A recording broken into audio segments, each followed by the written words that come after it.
দেবী, যিনি সংসারের সর্বত্র ব্যাপ্ত আর আমাদের অন্তরেও। তাঁর অসংখ্য রূপ, অগণিত নাম। কারুর কাছে তিনি শক্তি, আবার কারুর কাছে তিনি ভক্তি। কারুর কাছে মা, আবার কারুর কাছে প্রকৃতি। কিন্তু বাস্তবে কে এই দেবী? কেন এই তেজপুঞ্জ একটি শরীর ধারণ করেছে?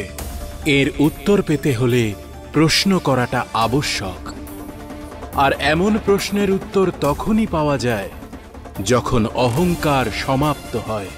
এই কাহিনী আরম্ভ হয়েছে এমনই এক অহংকারের সূচনা থেকে, যা ব্রহ্মাদেবের পঞ্চম শির রূপে উৎপন্ন হয়েছিল।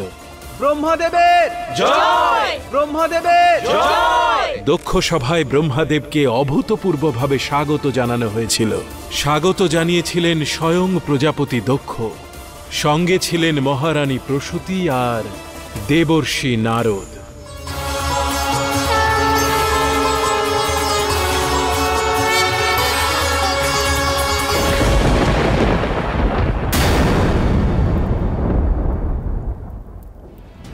কি হয়েছে পিতা? আপনাকে খুব চিন্তিত মনে হচ্ছে। আমি কি কোনোভাবে আপনাকে সম্মান জানাতে ত্রুটি করেছি? আমাকে সম্মান জানানোতে কোনো ত্রুটি হয়নি, ত্রুটি হয়েছে ওই নির্মাণে।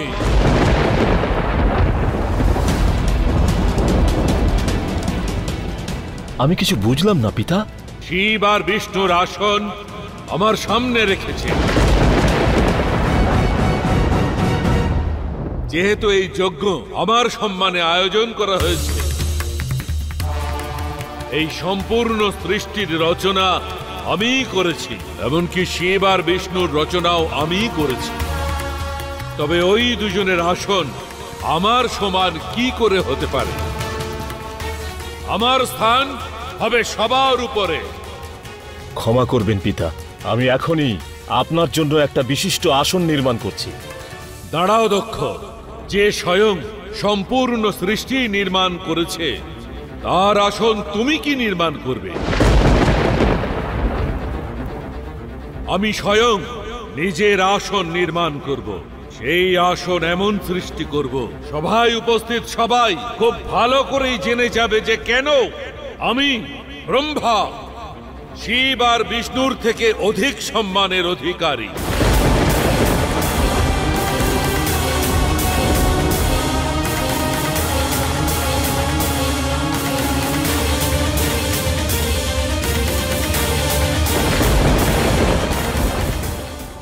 জানি না কেন এমন আভাস হচ্ছে, যেন এই যজ্ঞে কোনো অনর্থ ঘটতে চলেছে। সব যেন শুভ হয় নারায়ণ।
এই হচ্ছে সেই আসন। শুধুমাত্র এই সভাতেই নয়, বরং সম্পূর্ণ সৃষ্টির সবচেয়ে মহত্বপূর্ণ ব্যক্তিত্বের উপযুক্ত।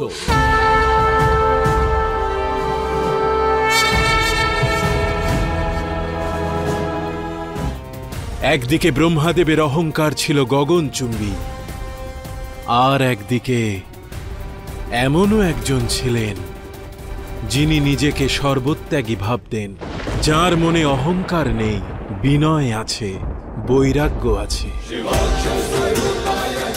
সেই দেবতা যিনি সকল আকাঙ্ক্ষার ঊর্ধ্বে, না আছে সম্মান প্রাপ্তির আকাঙ্ক্ষা, না আছে অপমানের ভয়।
আমি আপনাকে সারা সংসারে খুঁজছি, আর আপনি এখানে ভস্য নিয়ে খেলা করছেন।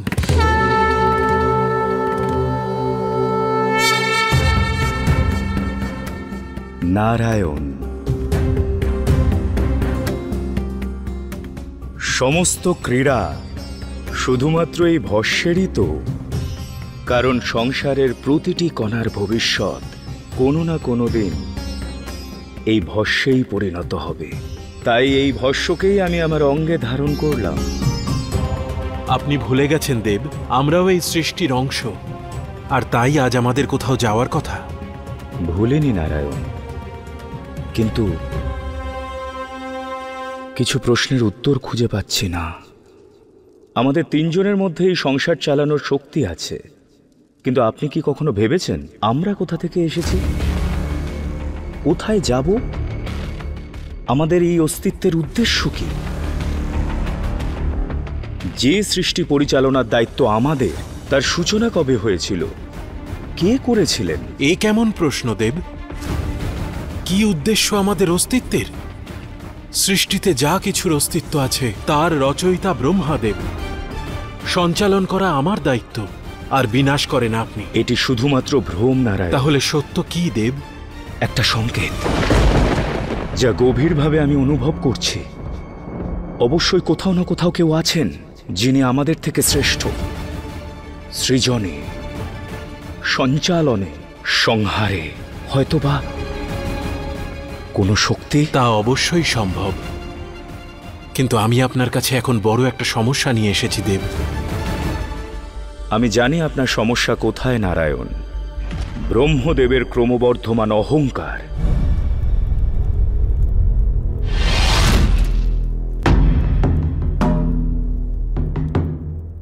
দক্ষ, এখন তোমাকে যজ্ঞ আরম্ভ করার অনুমতি দিলাম। যথা আজ্ঞা পিতা। ক্ষমা চাইছি আমি।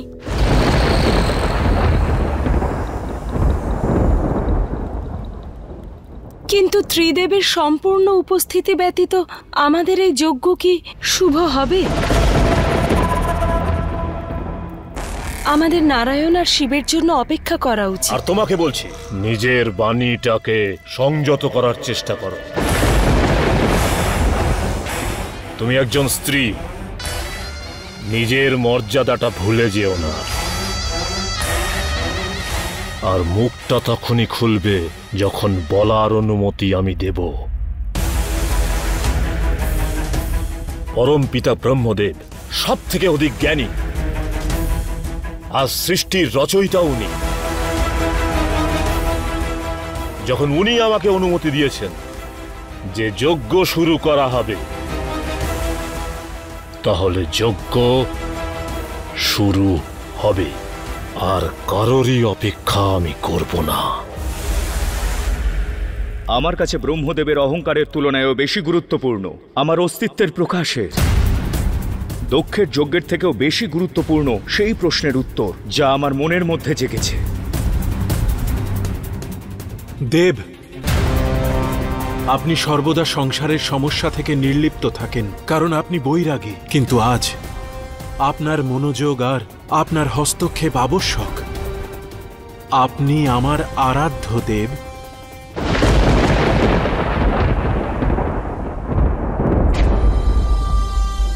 আমার সম্পূর্ণ বিশ্বাস যে আপনি আমার অনুরোধ রাখবেন। আপনি ব্রহ্মাদেবকে তার অহংকার থেকে মুক্ত করবেন। ব্রহ্মায় নমঃ, ব্রহ্মায় নমঃ, ব্রহ্মায় নমঃ, ব্রহ্মায়। থামুন প্রজাপতি দক্ষ।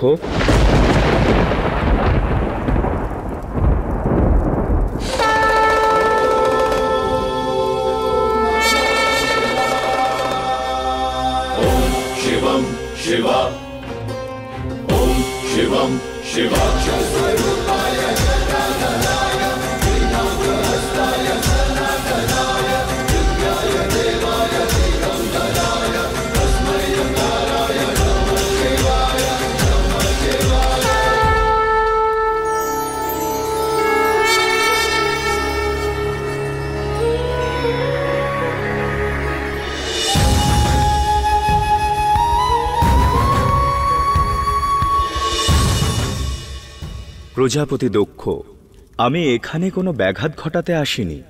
আমি আপনার মঙ্গল কামনার জন্য এসেছি। ব্রহ্মদেব দ্বারা পৃথ্বীলোক রচনার মনোবাঞ্ছায় আপনি যে যজ্ঞ করছেন, আমি কামনা করছি তা যেন সফল হয়।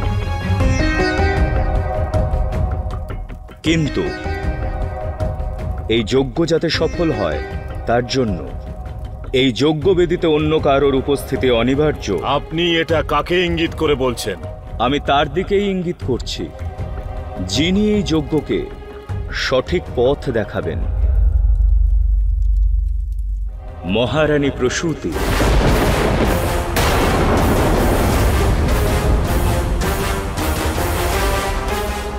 যার সাহায্য ছাড়া এই যজ্ঞ সম্পূর্ণ হবে না। ক্ষমা করবেন আমায়। স্ত্রী পুরুষের কথা পালন করতে পারেন, তাকে অনুসরণ করতে পারেন, কিন্তু তার সাথে বসতে পারেন না। জীবনের কোনো অংশেই পারেন না। অদ্ভুত প্রজাপতি দক্ষ, যে স্ত্রী নিজের গর্ভে আপনার সন্তানকে ধারণ করেছেন, যে স্ত্রী আপনার বংশকে এগিয়ে নিয়ে যাবেন, আপনি তাকেই অবহেলা করছেন। আর আপনি ব্রহ্মদেব, আপনি তো সর্বজ্ঞানী, স্বয়ং রচয়িতা। তাহলে এক অন্য রচয়িতার সঙ্গে এই ব্যবহার কেন? আপনি যদি সংসার সৃষ্টি করেন, তাহলে নারীও তার গর্ভে নতুন জন্মের সৃষ্টি করে। এখন এক সন্ন্যাসী আমার সম্মুখে একজন স্ত্রীলোককে দাঁড় করাবে। আপনার সমকক্ষ নয় ব্রহ্মদেব, আপনার আগে।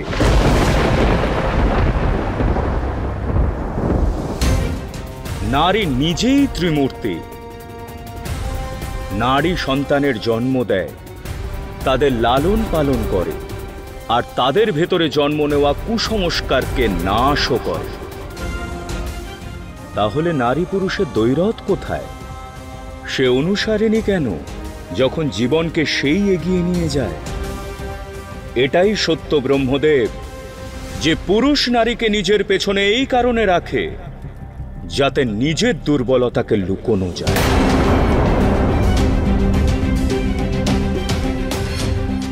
মহারানী প্রসূতির গর্ভে আপনার পুত্রের সন্তানেরাই বড় হচ্ছে ব্রহ্মদেব। যদি ওনাকে আপনি যজ্ঞবেদিতে একসাথে বসান, তাহলে আপনার সম্মান কমবে না, বরং এক নারীকে তার যথার্থ সম্মান দেওয়ার কারণে আপনার সম্মান আরো বাড়বে। স্তব্ধ হও শিব!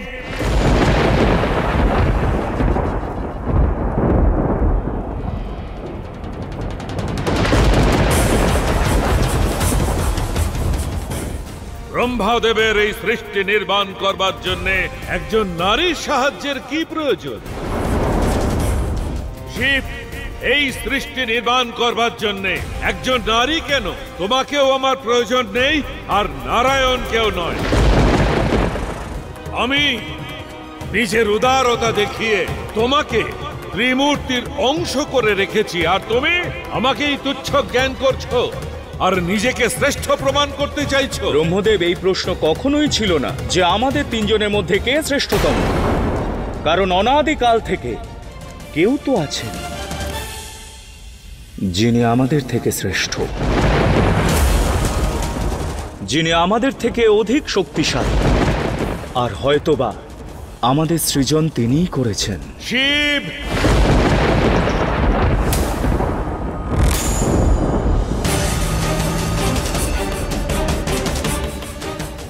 যদি আমার শ্রেষ্ঠতর কেউ থাকে তবে উপস্থিত করো আমার সামনে। পরিচয় দাও সবাইকে, কোথায় আছে সে? জানা নেই, শুধু ইঙ্গিত পাই তিনি অবশ্যই আছেন।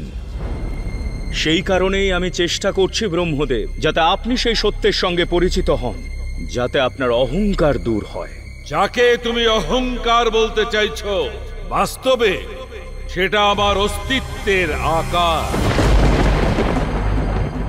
আমি ব্রহ্মা দেবী এই সৃষ্টিকে রচনা করেছি, আর সেই জন্য এই সৃষ্টিকে আমার নামেই ডাকা হয় ব্রহ্মাণ্ড, ব্রহ্মাণ্ড, ব্রহ্মাণ্ড।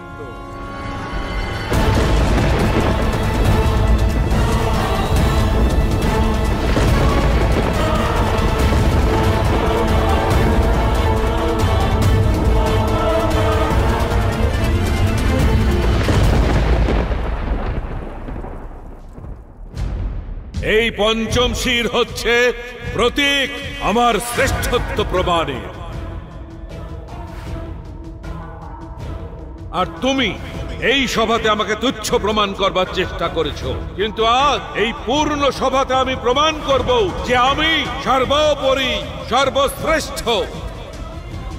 আমি সবার সম্মুখে এই পূর্ণ সভায় ত্রিলোক আর মনুষ্যদের শাসন করব।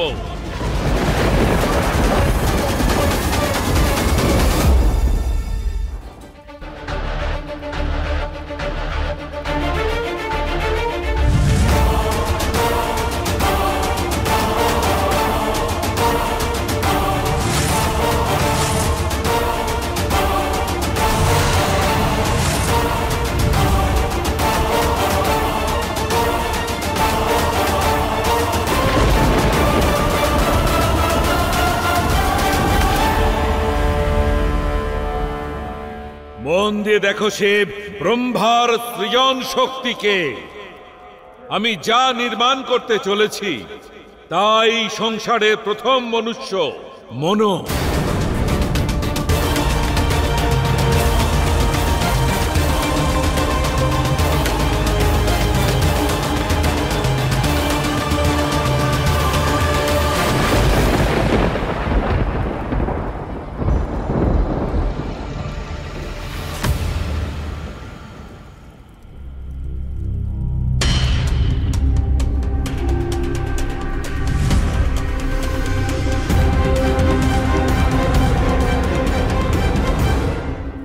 আপনি নিজে প্রত্যক্ষ করলেন ব্রহ্মদেব, এখনো কি প্রমাণের প্রয়োজন আছে? দেখেছি তুমি মায়ার দ্বারা আমার সৃষ্টিকে ধ্বংস করবার দুঃসাহস করেছ। অকারণে অভিযোগ করবেন না ব্রহ্মাদেব। বিরত হন নারায়ণ,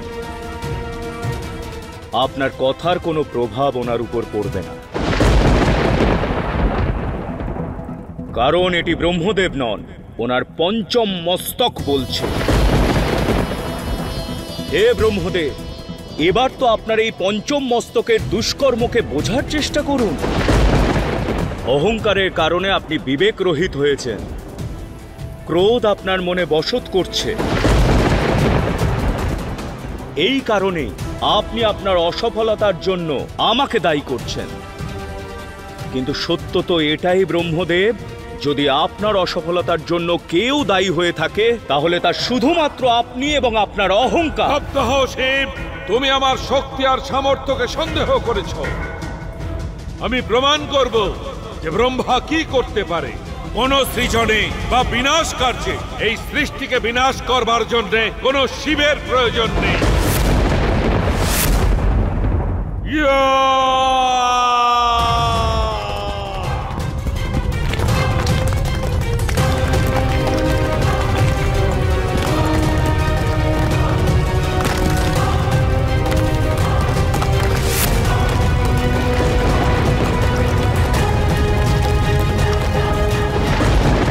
ব্রহ্মদেব, আপনার অহংকারের কারণে সৃষ্টির ভারসাম্য নষ্ট হচ্ছে। আর যখন কোনো পাপী বা দুরাচারী নিজের সীমা লঙ্ঘন করে সৃষ্টিতে সংকট উৎপন্ন করে, তখন আমি শিব আমার সংহারক মূর্তি ধারণ করি। এতদিন সংসার আমার সৃজন শক্তি দেখেছে, আর এবার এই সংসার দেখবে ব্রহ্মার বিনাশ লীলা। আমার অষ্টভুজে প্রকট এই ব্রহ্মাস্ত্র 8 দিকে প্রলয় নিয়ে আসবে, আর তখন না এই সৃষ্টি বাঁচবে, আর না এই শিব, আর না থাকবে শিবের প্রলাপ। বিনাশ হবে এই সব কিছু। ব্রহ্মদেব, এখন আর আপনি আমার কাছে কোনো বিকল্প পথ রাখেননি। প্রয়াস অনেক করেছি, এবার আমি প্রহার করব।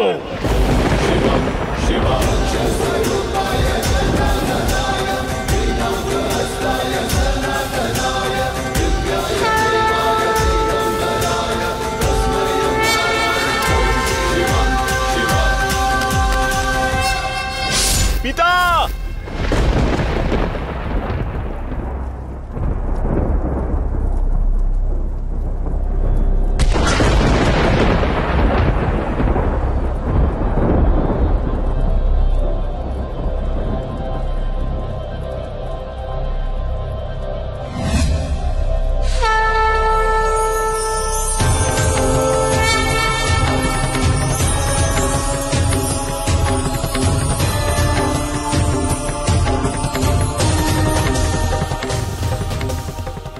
প্রকাশপুঞ্জ, এ কিসের ইঙ্গিত?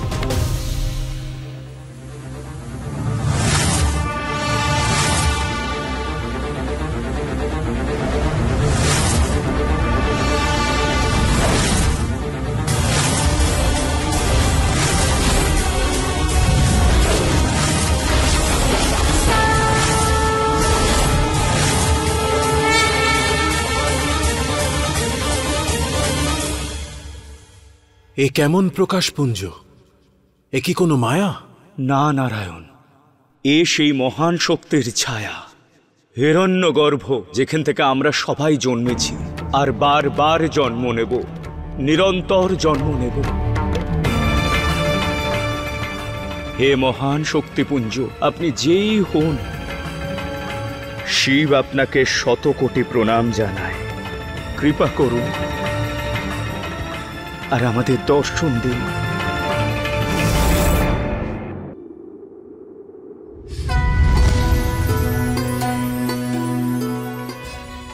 এই সংসার, এই ব্রহ্মাণ্ড বিনা কোনো প্রেরণায় আমার ইচ্ছায় রচিত হয়েছে। সমস্ত শক্তি আমার মধ্যেই আছে। সবার অস্তিত্ব আমাকে দিয়েই শুরু হয়, আমার ইচ্ছেতেই হয়। শ্রেষ্ঠ বা নীচ, মহান বা তুচ্ছ, শক্তিশালী বা দুর্বল, সব কিছু আমার থেকেই হয়, আর অনন্ত পর্যন্ত আমার কারণেই হবে। আমি সবার প্রারব্ধ আর পুরুষার্থ, আমি সবার দৈব।